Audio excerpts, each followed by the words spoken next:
Alec Lasley joining us from the Hoosier.com. Indiana Rivals, brought to you by Feast Market and Cellar. I was out there last night. They're right next door to Southern Stone, home of the Tom Allen Coaches Show. They had a wine tasting out there.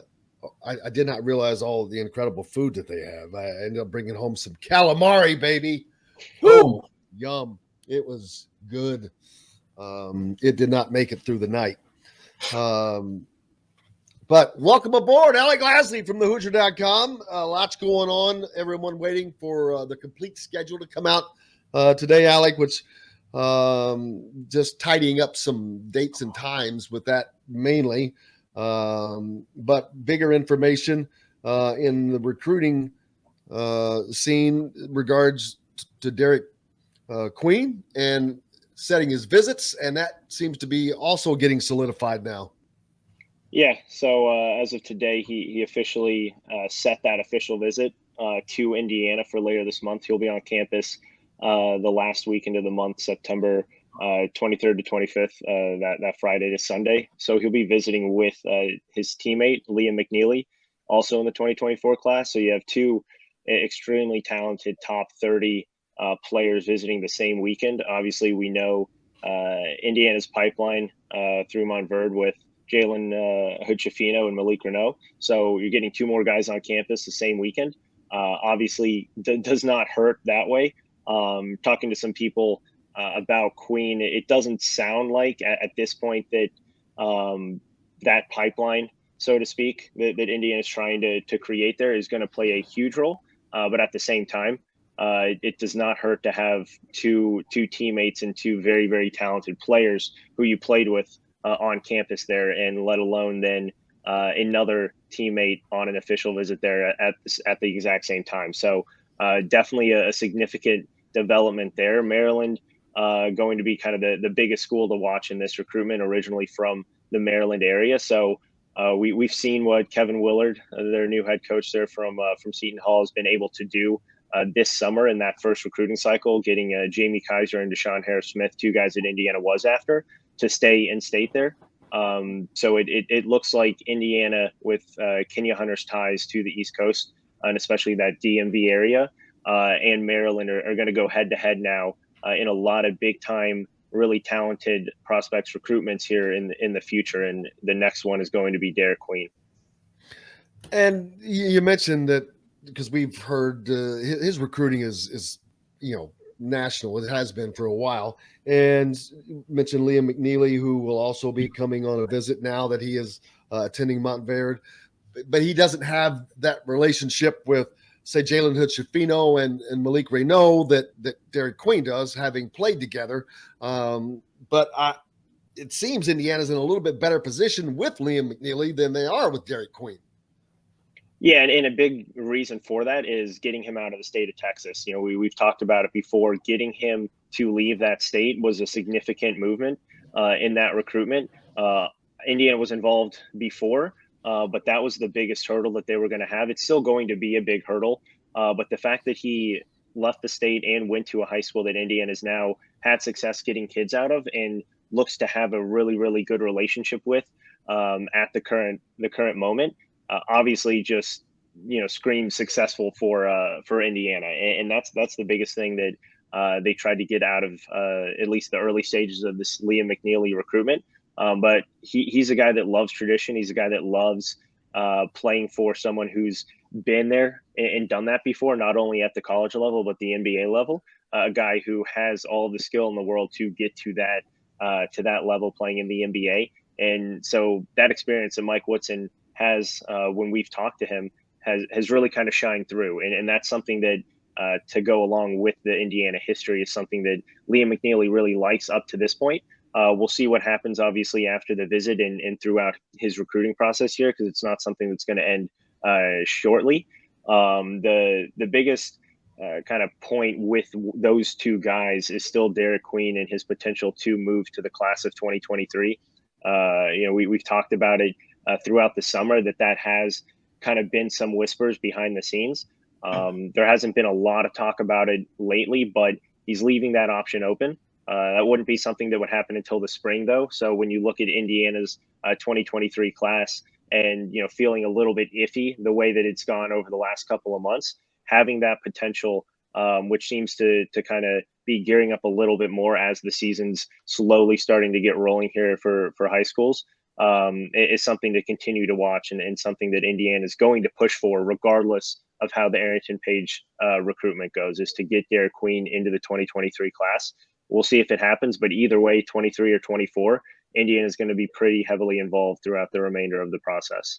Alec, it seems like both of these guys obviously kind of are going to fit into the front court maybe in that aspect, but both guys are able to stretch the floor a little bit, step out, hit a jump shot. I mean, what kind of emphasis is Mike Woodson putting on not necessarily just getting a big man, but a big man that can be versatile, somebody who can step out, knock down a free throw jumper, a jumper from the free throw line, or somebody who can step out behind the 3-point line.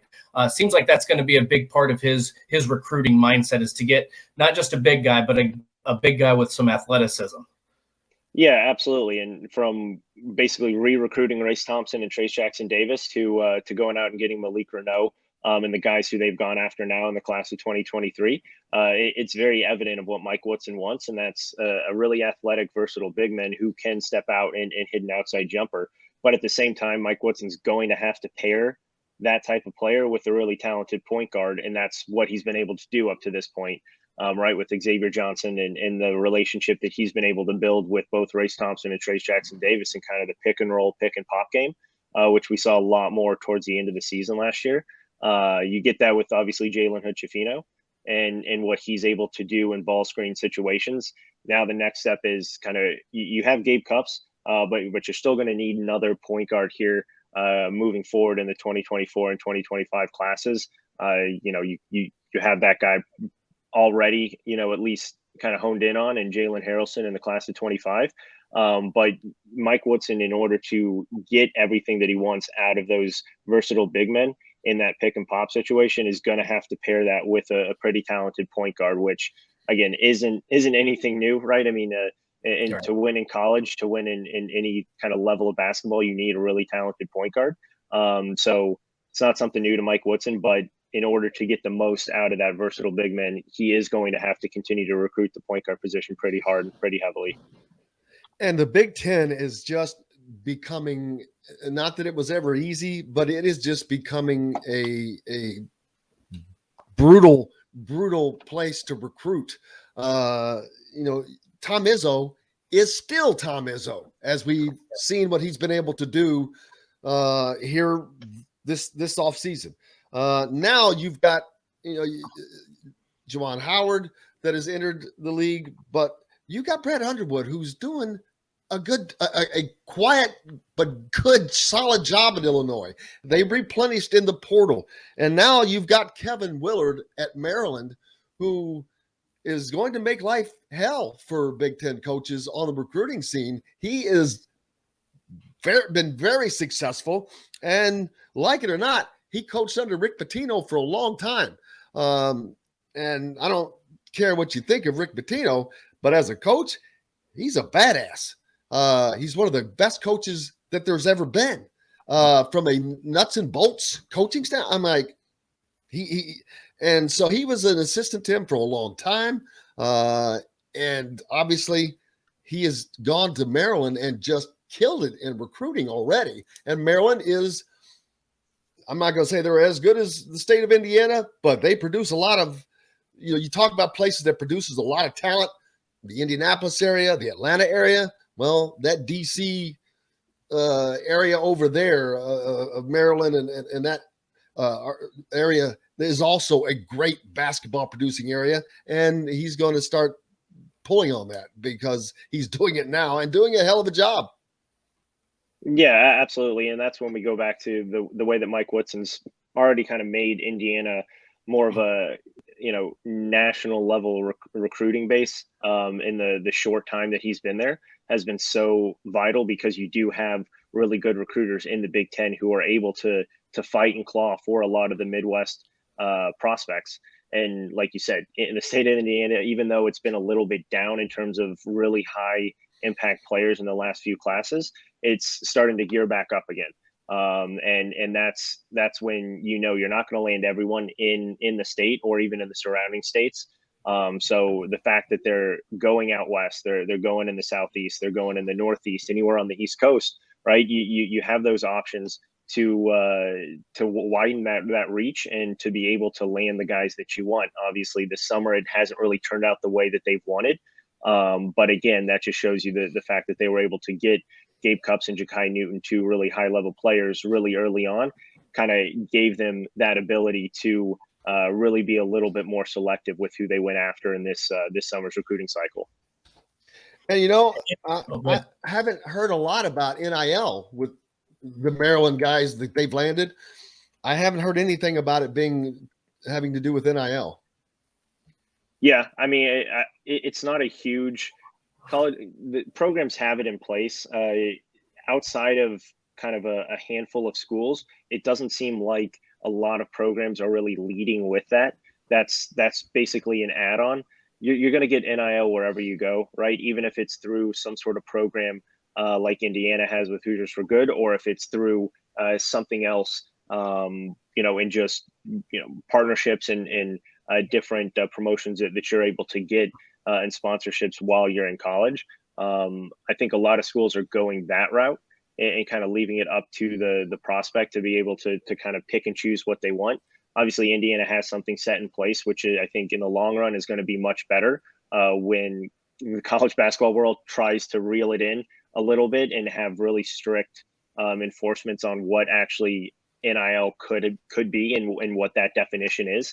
So I think Indiana is ahead of the game when it comes to that, but I don't think a lot of schools really lead with that at this point, because a lot of players know that wherever they're going to go, they're going to be able to get it at some point. It just happens to be a little bit more of an icing on the cake when it comes to Indiana, because they already have something that's been successful and something that'll, basically every single player on the basketball team and numerous players on the football team, have already been attached to.